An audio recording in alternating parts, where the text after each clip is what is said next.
Yo, so guys, welcome back to another video. This is a reaction to They Had to Make a Special Law Because of Him by MrBallen. I think I saw him post this on my community, or on his community feed, and it just popped up on my YouTube. I think this is what he mentioned on it, and yeah, from there I just told myself I want to watch this video, I want to react to it, and yeah, we are. I've been reacting to a lot of his pictures with dark backstories or something, so I've not done one of his like story type videos for a long time. Even though they kind of are story videos, but a video that's focused on one story, and it's just crazy to be honest. But yeah, we're going to get into this. Hopefully, you're going to enjoy. If you want more of these reactions, let me know. Obviously, what videos you want to see. I think this is based in the UK. This one, and when I saw him post it, I thought it was about a specific case, but I don't think it is anymore. So I mean, we're going to see what it is watching this video. But yeah, links are in the description to my Instagram, my Twitter for those who want to follow me. Same for my Patreon if you want to see extra reactions that get blocked on YouTube, or just extra reactions that I post on the Patreon. But let's check this out and see the law that they made because of this specific person. Late at night on August 15th, 2019, two police officers in England were driving an unmarked police car along this narrow, winding road when all of a sudden, right in front of them, another car came bombing down the road towards them. And so both cars came to a screeching stop, and then one occupant from this other car got out of their vehicle, and one of the officers got out of their vehicle. What happened next was so horrific that a special law was passed to make sure it never happened again. But before we get into today's story... Does it say, he's going to say when it's based, but I'm hearing this and I don't know anything about this, so this must have been a long time ago. If you're a fan of the strange, dark, and mysterious delivered in story format, then you've come to the right place, because that's all we do, and we upload once a week. Especially being from the UK, I thought I would have heard of this. Please remove the prong in all of the like buttons belts. Also, please subscribe to our channel and turn on all notifications so you don't miss any of our weekly uploads. Okay, let's get into today's story. Got no water. Always no water beside me when I'm doing reactions, man. God damn. Harper's Law. Don't know about this at all. On July 18th, 2019, 28-year-old... So it's recent. Really recent. Andrew Harper scrawled a little note inside of a card, and then he folded the card up, he slipped it into its envelope, and he handed that envelope off to a nearby friend. And this friend, after getting this envelope and Andrew's directions for what to do with it, he left Andrew's room and began walking down the hall all the way towards the other side of the Ardington house. The Ardington house, where they were staying, is this beautiful mansion built in the 1700s. It sits on about 30 acres of... It looks beautiful, but it also looks like it could be haunted, I'm not going to lie. But god damn, it looks big.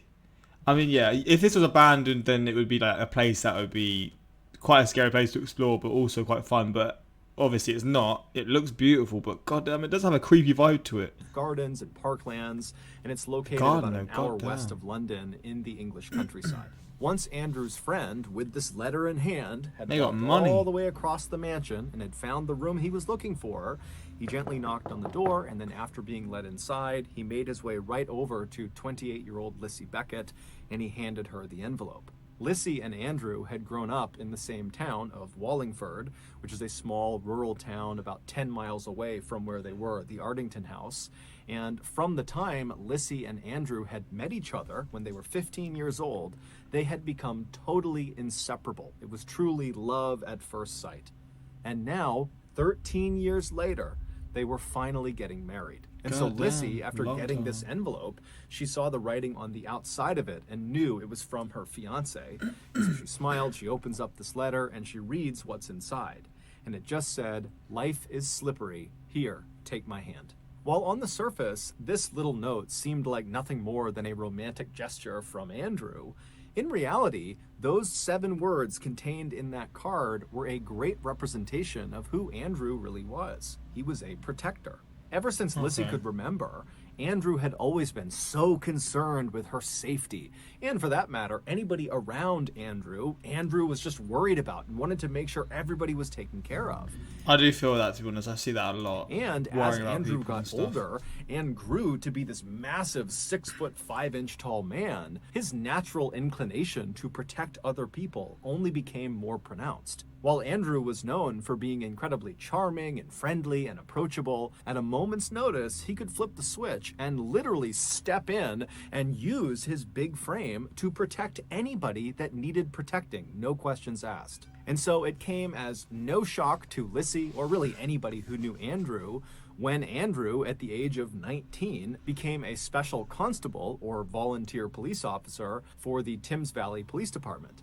This police department was the same one that oversaw Wallingford, where he and Lissy had grown up, and also the surrounding areas. And just a year after becoming a special constable, Andrew had done such an amazing job that he was hired on by the Thames Valley Police Department to be a regular constable, so a full-fledged police officer. And over the following years that he was a regular constable, Andrew's hard work and dedication would quickly make him one of the most well-respected and well-liked police officers on the force. In fact, just a few weeks before he sent off that letter to Lissy on the day of their wedding, Andrew had been promoted.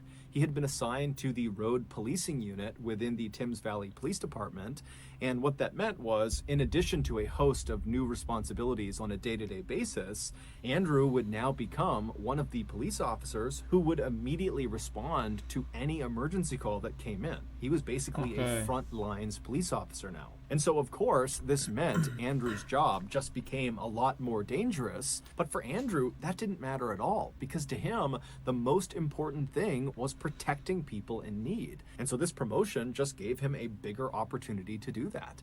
And so Lissy, after reading this little note that Andrew had just sent her, she set it down on the table, and now with a big grin on her face, she finished getting ready, and then that afternoon, she and Andrew would walk down the aisle, and they would say, "I do," in front of their families and their closest friends, and then that evening, after the newlyweds had had their first dance as a married couple, they would tell each other that this was the happiest day of their lives. 28 days later, on August 15th, Andrew, along with his partner, who also was named Andrew, his name was Andrew Shaw, they were conducting a surveillance operation in a town called Reading.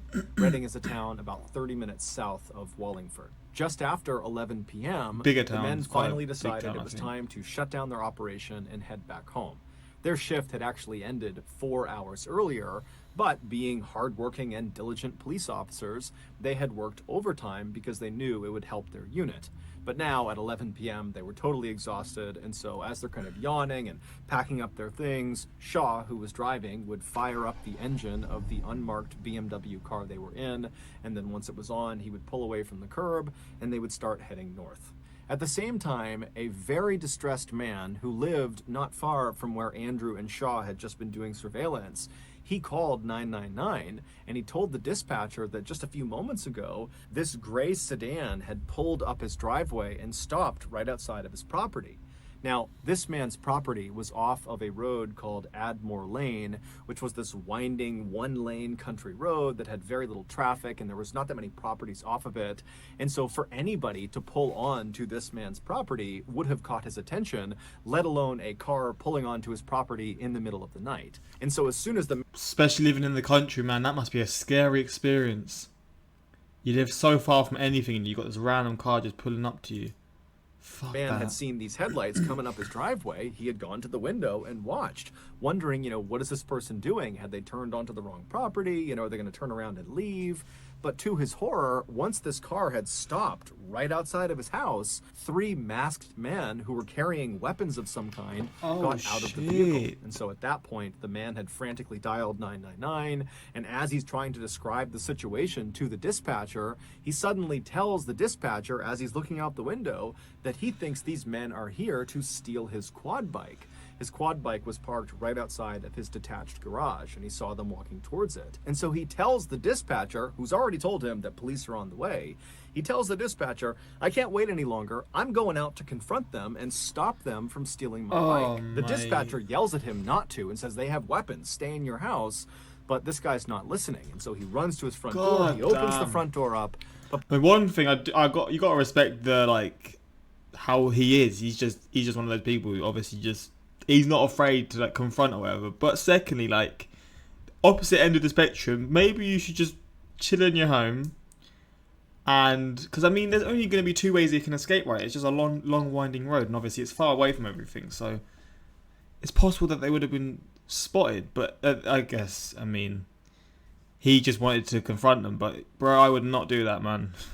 I mean, what's going to happen next, I don't know, but it probably isn't going to be good. And all for what? Just to confront, like, I guess confronting them still to stop them from getting it. It would just ended up with you getting hurt. By the time he's looking outside, the gray car, the 3 masked men, they're all gone, and so too is his quad bike.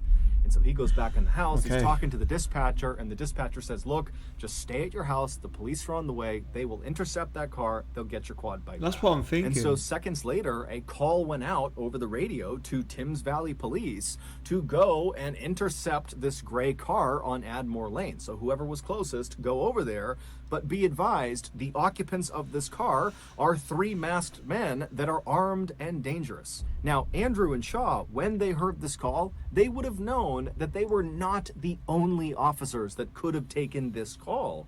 And they also would have known that they've been off the clock now for like 4.5 hours. There was no expectation that they would continue to work and go take this call. But they didn't care at all. When that call came across, the only thing they thought about was, do your job. And so Shaw, he whips the car around and he speeds towards Admore Lane and he pulls off of the main road called the A4. He gets onto Admore Lane and he starts driving north. Now, as soon as they turned onto that road, their vehicle effectively blocked the way for anybody coming the other direction.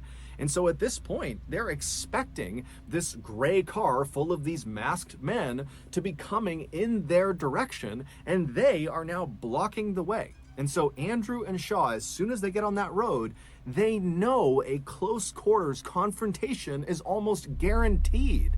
But when you listen to the dash cam footage from the front of their vehicle that picked up the voices of Andrew and Shaw as they turn onto this road, there is no nerves, there's no fear, there's no hesitation. They are calm as can be. This is what they have trained for. They were ready. And so Shaw, he's making his way.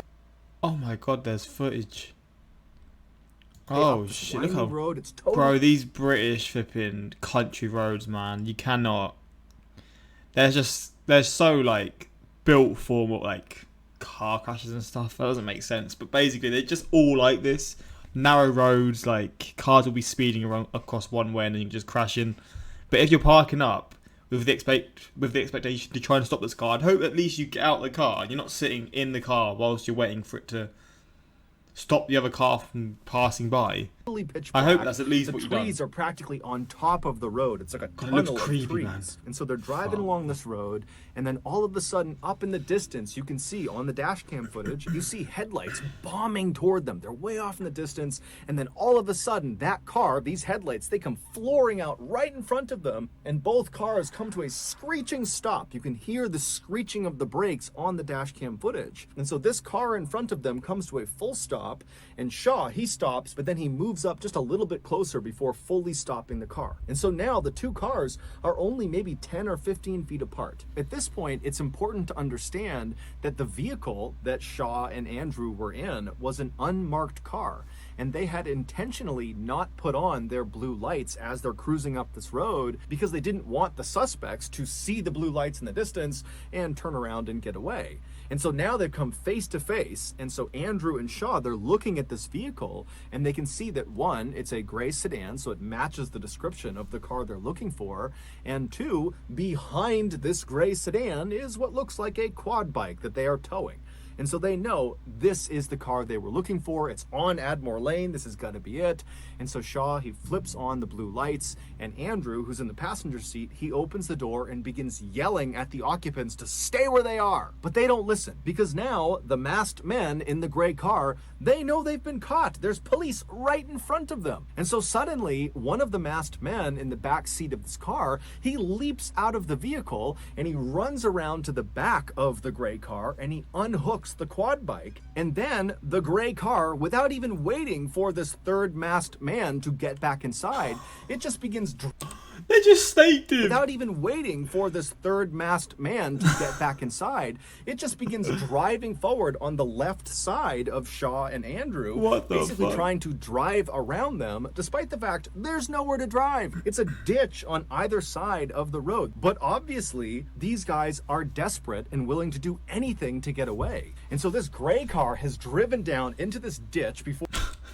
They've just left him for dead, bro. You love to see it. At least, I mean, I'm guessing they're all going to get caught, but this man has been swindled here, I'm not going to lie. They sent him out to get it off, like to untie it, and then they just leave him. Andrew and Shaw could do anything, and then the third masked man, who's realizing he's being left behind, he starts running around the right side of the police car. So he's trying to go around the other way. And amazingly, as soon as the third masked man made it around to the back of the police car, the gray car somehow managed to pop out of the ditch and got back onto the road, and it starts driving away from Shaw and Andrew. And as they're driving away, the third masked man is just on the road running after them. And so Andrew, seeing an opportunity to potentially grab this third masked man that was out on foot, he jumps out of the police car, he turns, and starts running down the road after the suspects.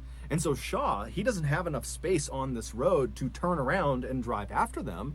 And so all he could do was put the car into reverse and then look over his shoulder and start driving in reverse after them. And so as Shaw is driving backwards down this road, he can see out of his rear window Andrew, who is chasing the third masked man, who is chasing the gray car. And so we can see all this happening out his back window. And then something totally strange that just defied logic happened. The third masked man suddenly leaps as if he's trying to jump into the moving car. And at the same time, Andrew, who's closed the distance on him, kind of lunges for the third masked man. And then just as suddenly as these two maneuvers have happened, both men just vanish, and then the gray car just drives away and disappears.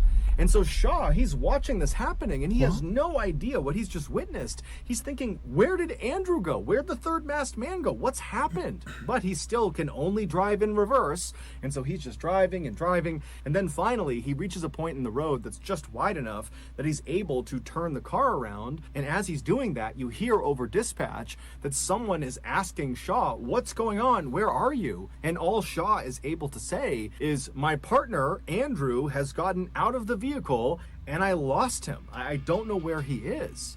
And so after Shaw has turned the vehicle around, he begins driving, now facing the proper direction. And as he's driving down this creepy dark road, you don't see anything. It's eerily quiet. Andrew's nowhere to be found. The car is nowhere to be found. The third masked man, there's no one. And so Shaw is... What the actual hell is going on? I'm so confused. Bro, what? Has he jumped into the car then? That's what I guess what's happened, but I'm so baffled. Driving down the road, hoping that as he makes one turn or the next, he's gonna see his partner just kind of running on the road somewhere, but he doesn't.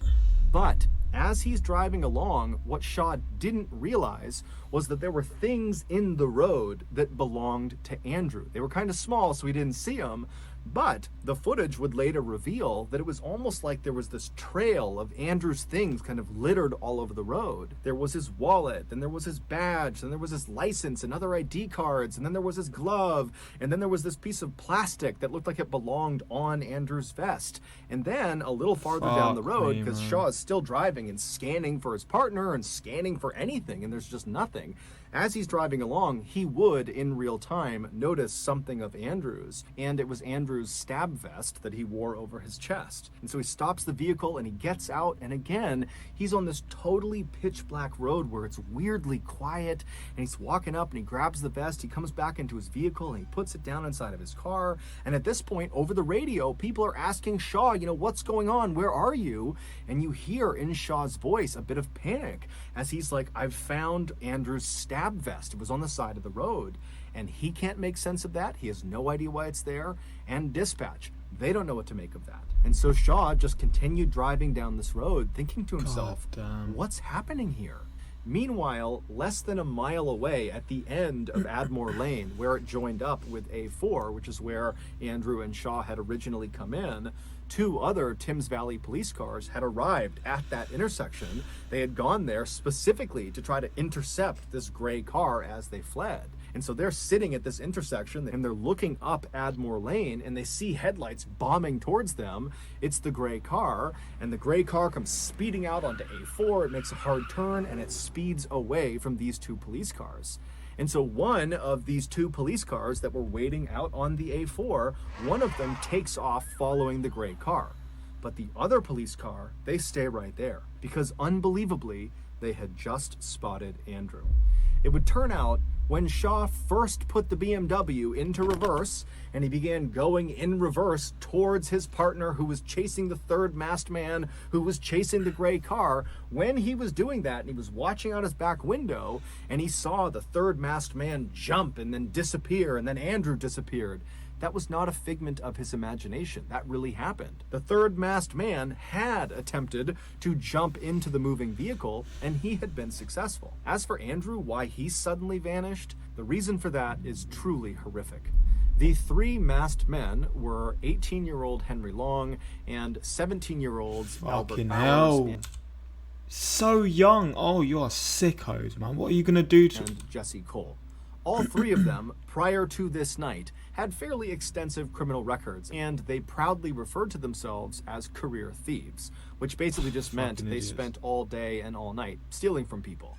And so that night, they had gone out with the intention of stealing that man's quad bike. It's unclear how they knew he had a quad bike, but they definitely showed up prepared because they knew they would have to get onto his property and very quickly tow that bike out of there before the homeowner could stop them. And so they had attached this long, very thick rope to the back of their gray car. It was basically like this big loop of rope, almost like a lasso. And so when they pulled up onto that man's property, they backed up to the quad bike and they looped that stretch of rope over the handlebars of this quad bike. And then all three of them piled back into the gray car and they sped off with the quad bike in tow. But when they were on Admore Lane and came face to face with Andrew and Shaw and realized those are police officers and were caught, the third masked man, aka Jesse Cole, he hopped out of the gray car, he ran around to the back, and he unhooked the loop of rope from this quad bike, ditching the quad bike by the side of the road so that it would be easier for the gray car to make their getaway. And so once it was free, the gray car kind of took off without Jesse, and so Jesse ran around the cop car, but Jesse would get back up to the side of the gray car, and he would leap into the window, and as soon as he was inside, and Henry, who was driving, he knew he was inside, so they're all good, Henry hit the gas. And who was standing with both feet inside of that loop of rope dangling off the back of the gray car when the gray car suddenly accelerated? Oh. Andrew was swept off of his feet as the rope grabbed onto his legs, and so his head came back and smashed into the ground, and then he was dragged for 91 seconds at an average speed of 42.5 miles per hour down Admore Lane. It was only after he had been dragged for over a mile, whipping violently side to side, smashing not only into the ground, but into trees and fence posts and shrubs, just getting destroyed on this road, that finally, when they pulled off of Admore Lane and got onto A4, that turn swung Andrew around and he smashed into a curb that dislodged him from the rope and sent him careening into traffic. At that point, one of those two police cars took off after the gray car in pursuit. The other car, they saw Andrew as he was thrown off the back of the gray car and launched onto A4. Now, initially, they actually thought that the suspects were just hauling a dead deer behind them because it looked like a bloody deer carcass was dangling behind the car. But when they ran up to see what it was, they saw it was their colleague. It was Andrew. And so immediately they tried to save his life. But Andrew's injuries were catastrophic. He had been destroyed.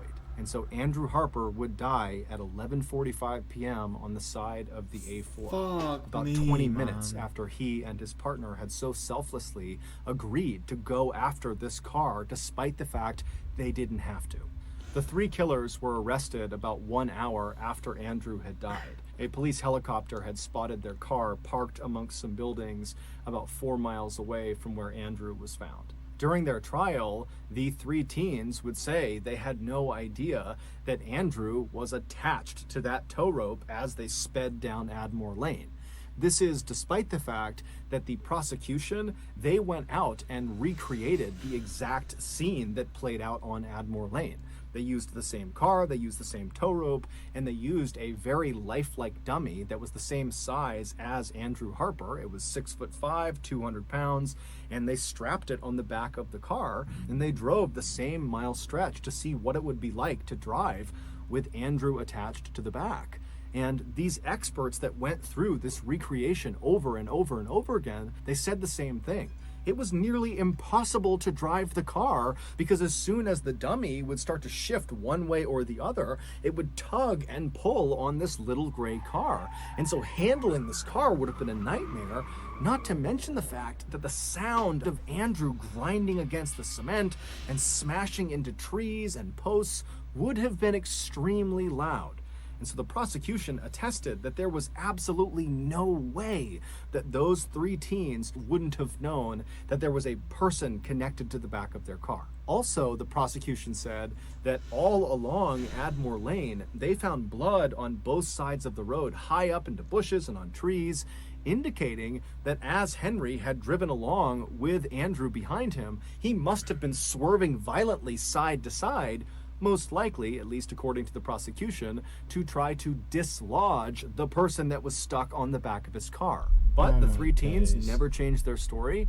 They also never once said they regretted what they did. They showed absolutely no remorse. And when the verdict was read, and these three teens were not found guilty of murder, they were found guilty of manslaughter, but everybody knew that was significantly better because the sentences were so much shorter. When that verdict came back, these three teens were punching the air and cheering and laughing, just making a complete spectacle out of it. And then after being led out of the courthouse with the devastated family of Andrew Harper basically watching them, they were smirking and smiling at the... Are you... Oh my god, man. How have I not even seen this before? I'm literally from this country. This shit, well, I guess this was a huge case when this happened. I don't know about any of this. Cameras and waving and just treating the whole thing like it was one big joke. Still to this day, none of them have apologized or expressed any regret or remorse about what happened. In fact, two of the killers, Jesse and Albert, they've come out publicly and said they're going to write a book about this crime, about killing Andrew Harper, and there's no indication that this book is being written because they feel bad. It's almost certainly being written because it's an opportunity to make money. Following the verdict, Andrew's wife, Lissy, who was totally devastated not only by the loss of her husband, but also by what she viewed as total injustice with regards to the fact that these three killers had not been convicted of murder. She would go on to lobby for years to pass a brand new law called Harper's Law that would give an automatic life sentence to any criminal that killed an emergency worker while they were committing a crime, meaning this law would not differentiate between whether it was manslaughter or murder.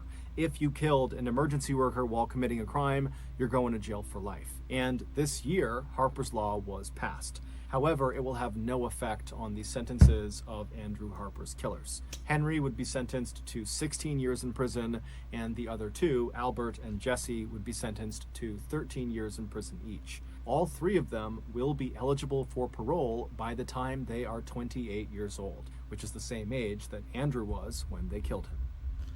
God damn, man. This one was just sad, man. So that's going to do it. If you got something out of today's episode and you haven't done this already, please remove the prong from all of the like buttons. Bro, his storytelling ability is ridiculous, man. I literally felt like I was there. It's ridiculous. I was literally just picturing it in my head. Mate, I can't get over this one. Flipping hell. Also, please subscribe to our channel and turn on all notifications so you don't miss any of our weekly uploads. We now have a podcast. It's got a podcast now. Shit, that would probably be quite a good podcast, I'm not going to lie. But god damn, man, this one was a tough watch. This is a tragic miscarriage of justice. My thoughts and prayers to the victims. Yeah, this is a very well put together video. Again, like I always say, his storytelling ability it's the best on YouTube. He's just so good at talking about certain things that happened. But yeah, hopefully you enjoyed this. If you want more of these reactions, let me know what ones you want to see next. And yeah, until next time, like, subscribe. Peace.